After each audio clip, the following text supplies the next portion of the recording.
നിങ്ങൾക്കൊരു കാര്യം കാണിച്ചു തരാം. ഞാൻ എൻ്റെ ഗാർഡനിൽ ചെറിയൊരു ഭാഗം ചെറുതായിട്ടൊന്ന് സെറ്റപ്പ് ആക്കിയിട്ടുണ്ട്. ഈ കാണുന്ന ഭാഗം കണ്ടില്ലേ, അവിടെ നിറയെ പുല്ലായിരുന്നു. ആ പുല്ലൊന്ന് ശരിയാക്കാമെന്ന് കരുതിയതാണ്.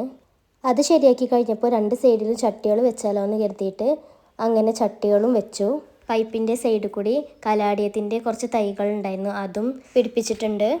ഞാനിത് റീമേക്ക് ചെയ്യണ വീഡിയോ എടുത്തിട്ടില്ല, കാരണം ഞാൻ പ്രീ പ്ലാൻ ചെയ്ത് ശരിയാക്കിയതല്ല. പിന്നെ ഇതിൻ്റെ പഴയ അവസ്ഥ ഇതായിരുന്നു എന്ന് കാണിക്കാനുള്ള വീഡിയോ ഇല്ല എൻ്റെ അടുത്ത്, കാരണം എനിക്ക് ഈ ഭാഗം കാണുന്നത് വലിയ ഇഷ്ടമുണ്ടായിരുന്നില്ല. ആ കാണുന്ന കുറച്ച് പുല്ലുകളും പറിക്കാൻ രണ്ട് ചട്ടിയും വെക്കാമെന്ന് കരുതി ചെയ്തപ്പോൾ എനിക്ക് മൊത്തത്തിലൊന്ന് ഇഷ്ടാവും ചെയ്തു. എല്ലാം ശരിയാക്കി കഴിഞ്ഞപ്പോഴാണ് വീഡിയോ എടുത്താൽ മതിയായിരുന്നു എന്ന് തോന്നിയത്. പിന്നെ പറഞ്ഞിട്ട് കാര്യമല്ലോ, എന്തായാലും ഫൈനൽ റിസൾട്ട് ഇതാണ്. നമ്മുടെ ഗാർഡൻ ഭംഗിയായിരിക്കണം എന്നുണ്ടെങ്കിൽ അതിന് ചെറിയൊരു മനസ്സുണ്ടായാൽ മതി. ഒരുപാട് പൈസ വേണം എന്നാലേ ശരിയാക്കാൻ പറ്റൂ എന്നൊന്നുമില്ല. ഇങ്ങനെ ചെറിയ ചെറിയ മാറ്റങ്ങൾ വരുത്തിയാൽ തന്നെ നമ്മുടെ ഗാർഡന് എപ്പോഴും ഭംഗിയായിട്ടിരിക്കും. നിങ്ങൾക്ക് ഇത് ഇഷ്ടപ്പെട്ടു എന്നുണ്ടെങ്കിൽ ഒന്ന് ലൈക്ക് ചെയ്യണേ, കൂടെ സപ്പോർട്ട് ചെയ്യണേ. അപ്പോൾ okay, thank you for watching. Follow for more videos.